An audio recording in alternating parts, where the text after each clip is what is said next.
Hey everyone, this is a pretty quick episode, and it's just to share something I've been doing for many, many years now. And it always leads to very fun results. So, what I do is I grab a universal role playing system. Can be GURPS, can be, I don't know, basic role playing, can be Savage Worlds, whatever. And what I do is I have players create characters. And basically, what I do so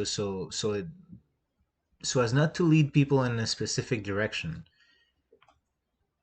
I just tell them, okay, you can create whatever character you want within the character creation guidelines, like within the power level designated and all that. It has to be in modern time, and it doesn't have to be realistic, but it can be anything that would change what the real world looks like. So, for example, if someone wants to play a supernatural character, it has to be hidden. The concept cannot be that the character is in the open. But the thing here is that none of the other players know what the other ones are doing. So you get like this really different group of characters, and this is where you have to prep ahead of time. It would be really difficult to make such a game if people create a character as the same night that you're gonna be running the game. Not impossible, but I actually recommend that you kind of like prepare the characters ahead of time, and I've ended up with some interesting results. One time I ran a two-player game that only lasted one game, it turns out, because the schedule just didn't work out. But what I got was one player was a secretly a dark elf, a drow. And this was using basic role playing from Chaos Young, which is why I grabbed this book in this moment. And who was in our world, found himself in our world, and became a rock star. And so that was one character concept, and the other one made a cyborg spy or an android spy. I forgot. Oh, I think it was an android. It wasn't even like a real human. And then I don't even remember exactly. Oh yeah, I think the android spy had to spy on the drow, and it was a whole thing. The drow was in disguise to look human, of course, and it's just, if you try that, you're gonna find like a really interesting campaign, because you're really gonna find like characters that have nothing to do with each other. And in fact, the only thing is that you might have, if by pure coincidence two people end up with the same character concept, or something similar, like let's say two people want to play vampires. Um, I'd say just run with it. If the coincidence just happens to be there, just go along with it. But yeah, I think it ends up, how these days it's all the rage that in session zero players sit down and they all see how they're gonna gel as a team and all that. And I think it's a lot of fun if you have a universal systems to embrace the chaos of it and go the other way, to just be like, everyone do whatever you want and let's see what happens. And sure, there might be some overlap in player skill and all that, but it doesn't matter. That the fun for that kind of game is just to see like some very different character types just come together. Another way you can do it, which I haven't tried yet, but I'd actually really like to try it, is simply to make it so, e- instead of saying the world has to look the same to normal people, and that's the guideline, you can simply go, we start with our normal world as the basis for it, and whatever you create will add to that world. So let's say it's modern day society, but if someone says, oh, I want to be a superhero with powers and everyone knows about me, then you just added to that world that superheroes exist, but you don't tell the other players yet. What you do is you let everyone create their characters, and if they modify the world in some way, you apply it, and then on the first game, whatever new thing has been added to the world, then you tell players in that first session, and that way players can do a bit of world building with you, which is a very modern thing. Um, and it also, as a game master, you kind of have to put those elements together, which reminds me a lot of American comic books, because like you might have like in DC comics or Marvel comics, you have characters who are supernatural, sci-fi, normal humans, and all of these things come together.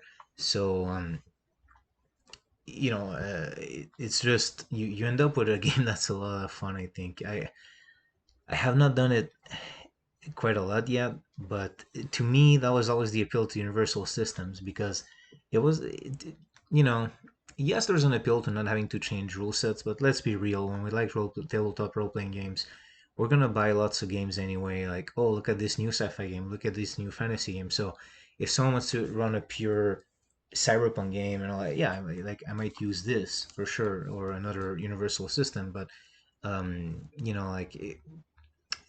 we probably have lots of games for specific things. So to me, the appeal of a universal system has always been mixing things up, and I seem to be a rarity in this case. It seems like even though in those books they always like to, especially GURPS, they always like to kind of like put characters from different worlds and genres together, and like characters you wouldn't normally normally wouldn't see next to each other in GURPS. They used to love that, at least in third edition. I haven't picked up fourth yet. I might at some point. um, but it seems like most people kind of use it more for, oh, I want to do a game, I don't know, based on this property, and they haven't done an official RPG, so I'm going to use a universal system instead. So that seems to be like the way people handle it normally, the way they use it. Whereas me, it's always been part of fun. Like, let's see what we can put together, you know. And yeah, it's just I really recommend you try it. And if you do, please leave comments. Let me know how it went. Um, No, there's something else I wanted to mention. I got a when I made the comment for Werewolf Fifth Edition, I saw a comment that that popped up, but then it wasn't in the video.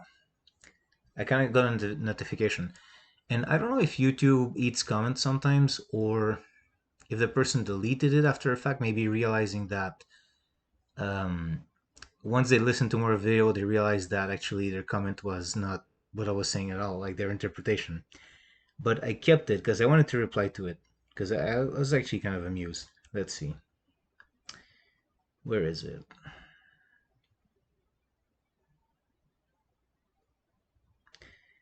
Um,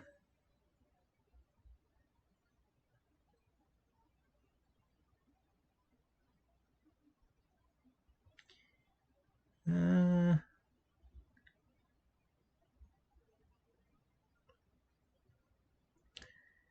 did I? Yeah, there we go. Sorry. So the person commented, "God, you're so PC." So they begin with that. Okay, I'm not gonna worry about that. Let people determine if I'm PC or not. World of Darkness is meant to be dark. God, take your politics and put it aside.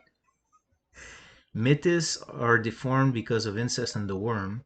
Now, for context, myths in the context of werewolf, the apocalypse, not this is not like the racial term for real life people. So it's within the context of werewolf, the apocalypse. The werewolves, the Garou, who breed with each other, which is forbidden. So that's why it refers to incest, like that the Garou are not supposed to breed with each other, and the worm, it's worm with a Y. That's the evil entity that the Garou, the werewolves, fight. For those who don't know, why change that? Effing PC cringe. But the thing is, the comment disappeared. I don't know if it's because of the swearing. I don't know if YouTube has an algorithm to remove those comments because I didn't remove it. I would have gladly replied to it. And or maybe the person actually by the end of the video realized I was not talking about removing myth. I was actually, you know, saying they should keep that aspect of the game because it's important to keep it dark and mature and to face uncomfortable subject matters. That's what my video was about. And I don't know if the person realized by the end that, oh, okay, that's actually what he's saying, and they deleted it because, of course, I went into some nuance, and people struggle with nuance or they're very impatient in their reactions. But if you watch my video, I'm actually saying it's a mistake to remove that aspect of intolerance within the Garou society because it's supposed to be a dark mature game. That was my take on it. The only thing I did, and this is where maybe I lost this person who is so quick to claim that people are PC, and apparently my politics went in there. I'm not sure what politics that person's talking about, but um, the only thing I did is because I know that the World of Darkness is trying to appease a lot of people who cannot be appeased anyway, which is also something I mentioned. But I kind of played devil's advocate in the video, and I think it's very clear when you watch it. And I said, look, if they want to avoid these connotations, because I can understand it might look bad and all that, or maybe I even said like it's a bit bad, like this is how you could do it. But the end of the video, or the video itself, was really meant to be. They should really keep this uncomfortable aspect because it is a dark, mature game, and it should be dark. And if anything, people wanted to explore those themes. Now, if you remove that aspect, the fantasy analogy, if they want to explore those themes now, they have to go with some real world issues, which might even be worse. And I don't remember if I call it cowardly to remove the Metis Guru from the game, but I do think it is cowardly. The only thing I said, like, hey, if they want to change the name because in this day and age they don't want to risk that, then I kind of play devil's advocate, but that's a nuanced thing because I'm preaching for them keeping this aspect. But if they want to update some stuff, which I kind of said, look, if you don't wanna say that it's linked to evil anymore, but it's just this intolerance that Ergaru have, you can go with that. But for this person to be like, I'm PC cringe. Hey, buddy, whoever you are, you want to tell it to my face, and we both know it. Anyway, it's funny. Like I think so. I have one dislike in that video. One, I think that's the person. I don't know that it's kind of funny in my videos because I always have this take that's kind of nuanced. I know it might sound arrogant for me to say that, but and there's dislikes that I get sometimes where I wonder who disliked it for what reason because it's not like I go with this one-sided angry take on something.